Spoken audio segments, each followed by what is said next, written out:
Akka mooltan dhaggeeffatoota keenya sagantaa keenya har'aa keessatti gabaasaalee ijoo torban darbee keessaa irra deebi'uun isin dhageessifna. Kan isin keessummeessu Antuu Jubee Horaati. Hanga xumura sagantaa keenyaatti nu waliin turaa dhaggeeffatoota keenya qophii keenya duraatti dabarru.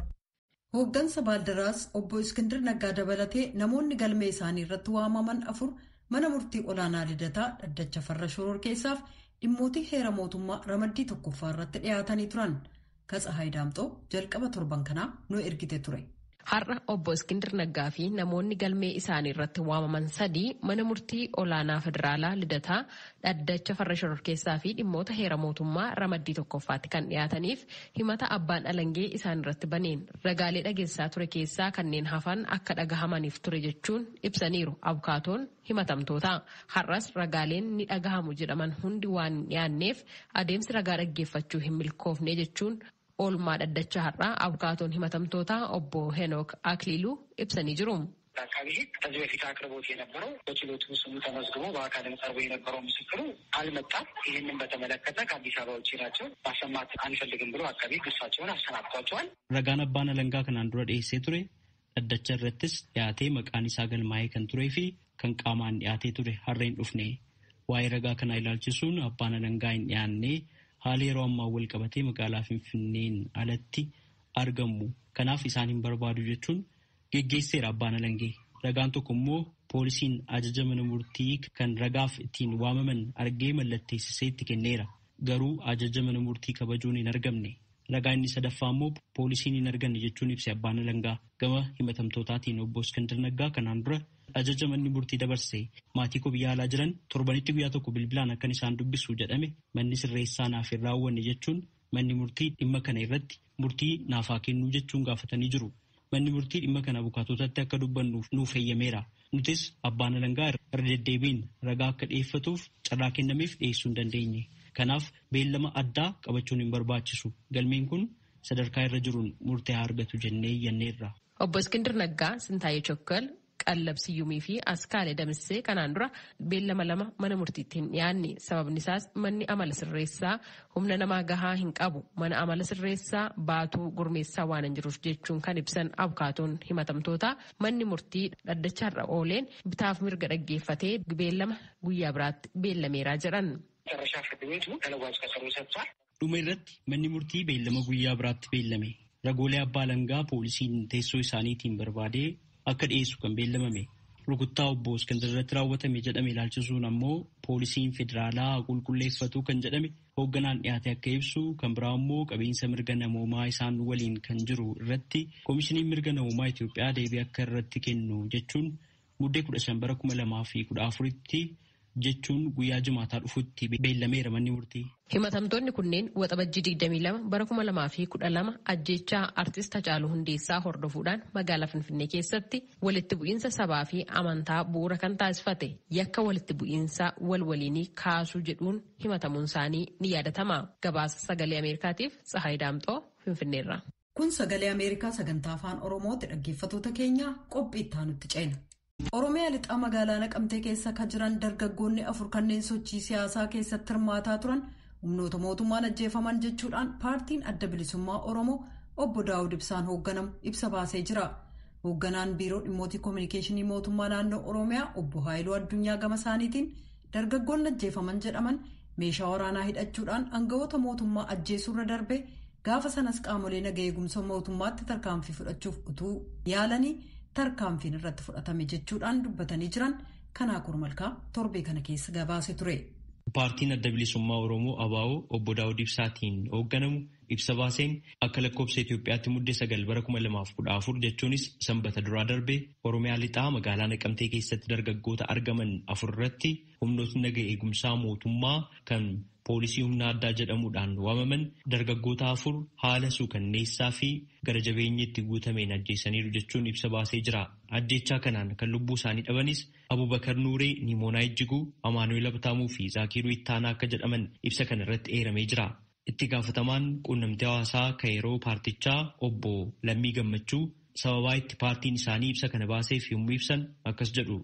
Ijoolleen kun dhugaa ummatichaaf jecha qabsoo uummatichaa keessatti namoota gahee qabanii fi shoora isaanii kan seenaan isaan irraa barbaadu kan ba'ataa turan ta'uu isaanii galmeen seenaa isaanii ragaadha.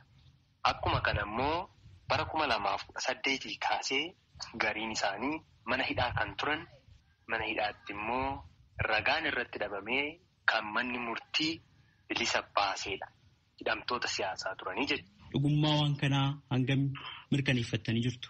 Maddi ragaa keenyaa uummata isaan keessa jiraatan irraa odeeffata fudhanne akkuma kanallee maatii aantaa fi fira dhiyoo isaanii dubbisnee madda qabatamaa odeessa gahaa argannee odeessa arganneef madda qabatamaa arganne kanarratti amannee fi shoora isaan qabsicha keessatti qaban walitti finneedha. Kan ijoollee kana akka isaan qaama hidhateen qaama mootummaadhaan ajjeefaman ragicha nu arganne jechuudha. Dhimma kana irratti maatii isaanii yookaan namoota ijaan argine jedhan irraa adda baafachuudhaaf tattaaffiin taasifne hin milkoofne. Obbo Lammiin dargaggootni kunneen miseensota paartii isaanii ta'uudhaa baatan illee adeemsa siyaasaa keessatti hirmaannaa qabaachuu isaanii ibsanii jiru. 2014 maaltu ture biyya kana keessa? Ijoolleen kun biyya dhugaan haqaadhaan keessatti dhugaan hin jirre dhugaadhaaf falmataa kan turan ta'uu isaanii waan sirna jigsuu keessatti gaheen isaanii eessa akka ture tokko lama jedhee ibsa sana keessatti fakkeenyaaf 2014 hanga 2018 miseensa qeerroo bilisummaa Oromoo turuu namoota ajjeefaman kanaa keessaati kan Abubakar kan Nimoonaa akkas jedhee taa'ee jira. Shoora isaan baataa turan jechuudha. Aangawootni mootummaa kanaan dura dubbisne ijoolleen kun aanga'aa magaalaa Naqamtee keessatti argamu irratti ajjeechaa raawwachuudhaan kan isaan shakkamanii miseensota abbaa torbeetii jechuun kan isaan dubbatan. Dhuguma ijoolleen kun miseensota abbaa torbeetii. Dhuguma aanga'aan mootummaa sababa ijoollee kanaa du'ee jira waan mirkaneeffatan qabdu akka dhaabaatti. Aanga'aan du'ee jira jedhu kan yoo jiraate fidee seeratti dhiyeessuu malee akka ajjeesuu hin qabu. Haa ta'uuti garuu abbuma torbee jedhamu kana hin beekne kan dhageenye miidiyaa mootummaadhaaf hoogganoota mootummaarraa. Kan ajjeesan yoo ta'e seeratti dhiyeessumoo hin ajjeesu. Yoo kanaan shakkaman iyyuu jechuudha. Kanaafuu nun aanga'aa isaan ajjeesanis hin beeknu. Aanga'aa isaan ajjeesan jedhan kan qaamni akkas jedhu immoo seeratti dhiyeessee seeraan adabba seeraa akka seera biyyattii seera idil addunyaa jiruun murtiitti fudhata. Kanaan addatti immoo dhimmoota kanaaf kan kana fakkaatan isichaa itti qabannaa jechuudha. Qabannaa jechuun kanaafidha. Abaluutu akkas godhe jedhamee jettee kana qulqulleessuuf immoo qaamni walabatee seenee yeroo adda addaatti kan himataa turre qaamni walabatee seenee qoratee haa dhiyeessu hawaasa addunyaaf hawaasa Oromoof hawaasa biyyattii guutuudhaaf jechuudha. Kanaaf karaa banuu kanatu furmaata. Addi Bilisummaa Oromoo obbo Daawud Ibsaatiin hoogganamu kanaa jedhu iyyuu malee hoogganaan biiroo dhimmoota kominikeeshinii mootummaa naannoo Oromiyaa obbo Haayiluu Addunyaa magaalaa Naqamtee keessatti humnootni nageenya eegumsaa mootummaa dargaggoota meeshaa waraanaa hin hidhatin hin ajjeesne jechuun dubbatu. Dargaggootni kunneen kanaan dura waan taasisan jedhanii fi sanbata duraa darbe magaalaa Naqamtee keessatti waan mudate jedhan akkasitti ibsanii jiru. Jalqabarratti adda bilisummaa Oromoo Daawud Ibsaan hoogganamu naannoo keenya keessatti akka biyyaattis hin jiru kun beekamuu qaba jechaadha. Lammaffaa miseensonni magaalaa keessatti abbaa torbeedhaan ijaaraman gaafa 29 ji'a sadaffaa bara 2014 hojjettoota mana qopheessaa magaalaa kan ta'an nama lama irratti ajjeechaa suukkanneessaa raawwatanii. Lammaffaa gaafa 6 ji'a afuraffaa bara 2014 itti aanaa waajjira bulchiinsaaf nageenya aanaa guutoo giddaa asaffaa giiloo irratti ajjeechaa suukkanneessaa raawwatanii akkasumas caasaa mootummaaf hojjettoota mootummaa irratti ajjeechaa wal fakkaataa raawwachuudhaaf yeroo isaan socho'an qaama nageenyaa wajjiniin dhukaasa taasifameen tarkaanfiin madaalawaan irratti fudhatamee jira jechuudha. Kana jechuun gaafa sanbata xiqqaa yookaan sanbata duraa sana ijoolleen kun meeshaa qabataniiti kan isaan argaman. Tarii qaamni nageenya eegumsaa mootummaa dargaggoota kana yookaan namoota kana ajjeesuurraa qabee seeraan gaafachuu hin danda'u ture akkuma seerri biyyaa jedhutti. Jecha meeshaa hidhatanii jiru. Ajjeechaa sadaffaa raawwachuudhaaf yeroo isaan socho'an tarkaanfiin madaalawaa caasaa nageenyaa irratti fudhatan. Kanaafuu qaama hidhatee caasaa nageenyaatti dhukaasuudha malee siviilii miti siin jechuufani warri kun. Mootummaan qaamolee meeshaa waraanaa hidhatanii nageenya uummataa booressan irratti tarkaanfii fudhatu itti fufaa kan jedhan obbo Haayiluun ammallee namootni meeshaa waraanaa hidhatanii socho'an gama nagaatiin mootummaatti harka isaanii kennachuu qabu jechuunis yaadachiisan. Sagalee Ameerikaaf Naakoor Malkaa Amboorraa. Qophii itti aanutti naaceen immoo dhimma mirga namoomaa Itoophiyaa ilaalchisee biyyoottan walgahii gaggeessanii qaama dhimmicha qoratu hundeessuuf murteessaniiru. Itoophiyaan immoo murtoo sanaan fudhadhuu jetti. Waayilli keenya Abtaamu Siyyuum dhimma kanarratti Dr. Adam Kaasee dubbisuun kan gabaase Bafaqaaduutu dhiyeessa. Dhimma mirga namoomaa Itoophiyaa keessa jiru ilaalchisee gaaffii gamtaan Awurooppaa dhaabbata mootummoota gamtoomaniitti Komishinii mirga namoomaatiif dhiyeesseen jimaata dheengaddaa gumiin tokko waamamuun isaa gabaasamaa ture. Biyyoottan 50 olee akka walga'ichi taasifamu gaafatan keessaa biyya Afrikaa tokkollee jiraachuu baatanis walga'ichi garuu taasifamee caalmaa sagaleetiin qaamni addaa sarbiinsa mirga namoomaa Itoophiyaa keessatti raawwatameera jedhanii qoratu hundeessuu irratti murteessaniiru. Biyyoottan gumii kanarratti hirmaatan keessaa 21 dhimma komishinii addaa hundeessuu irratti sagalee deeggarsaa kennaniiru. Biyyoottan 15 immoo mormanii biyyoottan 11 sagalee kennuu hin barbaanne. Biyyoottan gumii sanarratti hirmaatan sagaleen isaanii maaliif adda adda ta'e? Maaliif gargar faffaca'e? Murtoon darbe suni akkamitti hojiirra oola? Gaaffii jedhu irratti gabaasaan VOA Abtaamuu Siyyuum ogeessa seeraa kan ta'an Dr. Adam Kaasee waliin haasa'ee ture. Dr. Adam rakaa yookiin instituushinii dhimma dimookiraasii addunyaa fi deeggarsa filannoo irratti hojjetu keessa jiru. Biyya Niizerlaandi keessa jiraatu. Biyyoottan walgahii sanarratti hirmaatan maaliif walii galanii sagalee tokko kennuu hin dandeenye? Gaaffii jedhuuf Dr. Adam deebii isaanii akkana jechuudhaan jalqabu. ሶስት ምክንያቶችን መጥቀስ ይቻላል። አንደኛው ፖለቲካዊ ይዘት ያለው ሂደት እንደመሆኑ ሁሉም ሀገራት ይስማማሉ ተብሎ አይጠበቅም። ሰበበ ሰዲ ጥቁን እንደንዳማ ቶኮፋ ድምቺ ዋን ሲያሰውፍ ኬሳ ቀቡፊ ቢዮኒ ሁንዱ ያደ ቶኮ ቀባችሁ እንደንዳን ከናፊ እቱ ወሊገልቴ ሁንዳቲን እንታይን ጫልማ ሰገሌቲኒ ሙርቴፈም lammaffaa immoo komishinii mirga namoomaatti fayyadamuudhaan biyyoottan lixaa biyyoottan humna hin qabne kan akka Afrikaa biyyoottan akka Chaayinaa fi Raashiyaa ittiin miidhuudhaa fi fayyadamuu danda'u yaada jedhu irraa kan ka'e yaada tokko qabaachuun hin danda'amu. Sadaffaan immoo lammiileen Itoophiyaa ofii isaaniitii dhimma isaanii furachuu hin danda'u. Murtoon akkanaa adeemsa karaa nagaatiin rakkinacha hiikuudhaa fi taasifamu gufachiisuu danda'a yaada jedhurraa kan ka'edha. Akka waliigalaatti dhimmi akkanaa dhimma biyya tokko ilaallatu irratti walcaalina sagaleetiin murtaa'a malee waliigalteedhaan miti. Waa'een akkanaa dhimma biyya tokko irratti yommuu ta'u waltajjii yookaan bakka ilaalchi siyaasaa itti jabaatudha. Kanaafuu waliigalteen ranga'amu jedhan Dr. Adam. Gaaffiin biraa waa'ee deebii mootummaan Itoophiyaa murtoo gumichaatiif kennedha. Ministeerri dhimma alaa Itoophiyaa dhimmicha ilaalchisee ibsa baaseen murticha akka hin fudhanne komishinicha muudameera jedhame waliinis akka hin hojjanne ibseera. Akka beekumsa hin laanneefis beeksisee jira. Itoophiyaan yoo murtoo kana fudhachuu didde maaltu ta'uu danda'a? Seerri addunyaa Itoophiyaa dirqisiisu jira? በዓለም አቀፍ ሕግ በተለይ ይሄን ኮሚሽኑን በሚመለከት በተለይ አንድ ሀገር ሊገባ የሚችለው ገብቶ ሀገር ውስጥ ለመመርመር የሚችለው በሀገሪቷ ፍቃድ akka seera addunyaatti dhimma akkanaa irratti qaamni akkanaa biyya tokko keessa galee qorannoo taasisuu kan danda'u yommuu biyya sanarraa eeyyama argate qofa. Seerri addunyaa Itoophiyaa dirqisiisu hin jiru. Garuu gara politikaatiin maal dhoksuu barbaaddaniitu gaaffii jedhu kaasuudhaan dhiibbaa uumuu akka danda'an gochuu danda'a. Tokko kana. Lammaffaan sadarkaa addunyaa irratti qaamolee murtoo akkanaa dabarsuu danda'anutti fayyadamuudhaan biyyoottan tokko tokko fedhii isaaniitiif itti fayyadamu. Akkuma kanaan keessumaa Ameerikaanii fi biyyoottan lixaa Itoophiyaan murtoo fudhachuu diddeettii jechuudhaan dhaabbata mootummoota gamtoomaniitti dhimma bahanii dhiibbaa qoqqobbii gochuudhaaf itti fayyadamuu danda'u. Karaa biraatiin Itoophiyaa seenuu hin danda'anu jechuun qorannoo taasisuu hin danda'anu jechuu miti. Bilbilaanis karaa birootiinis qorannoo taasisanii mana maree mirga namoomaatii fi waan irra gahanii hin dhiyeessu. Jedhan Dr. Adam Kaasee. Komishiniin mirga namoomaa mootummoota gamtoomanii bu'ii qorannoo koreen amma dhaabbatee kun dhiyeessu erga argatee booda ji'a waxabajjii bara 2022 isa taasifamu yaa'ii waliigalaa mootummoota gamtoomanii irratti gabaasa dhiyeessa jedhamee tilmaamama. Qophiin waa'ee uummata Oromoo kibxata darbe dhiyeessine sabaa himaa hawaasaa gargaarsa hawaasaaf fayyadamuu kan ilaallatu ture. Kana ilaalchisuudhaan barattoonni yeroo ammaa bakka adda addaa jiraatan walitti dhufuudhaan barsiisaa isaaniif badhaasa isaan kennan ilaalchisuun qophii jaallanneen qindeessite kunoo.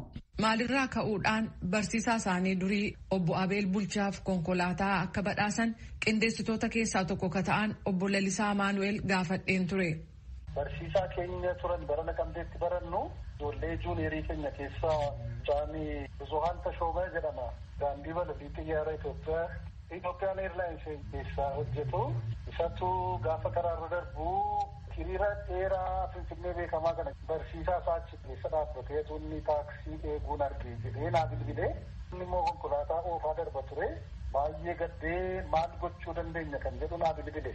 Akka gargaarsota kaan goonu feesbuukii irratti gargaaruu barbaanna jennee barreessine baay'ee nutti gaddaa bilbilees nutti dheekkama kan jedhu mari'anne. Keessumaan ijoollee Naqamteetti baratan namooti biyya alaas kan quunnamne jira.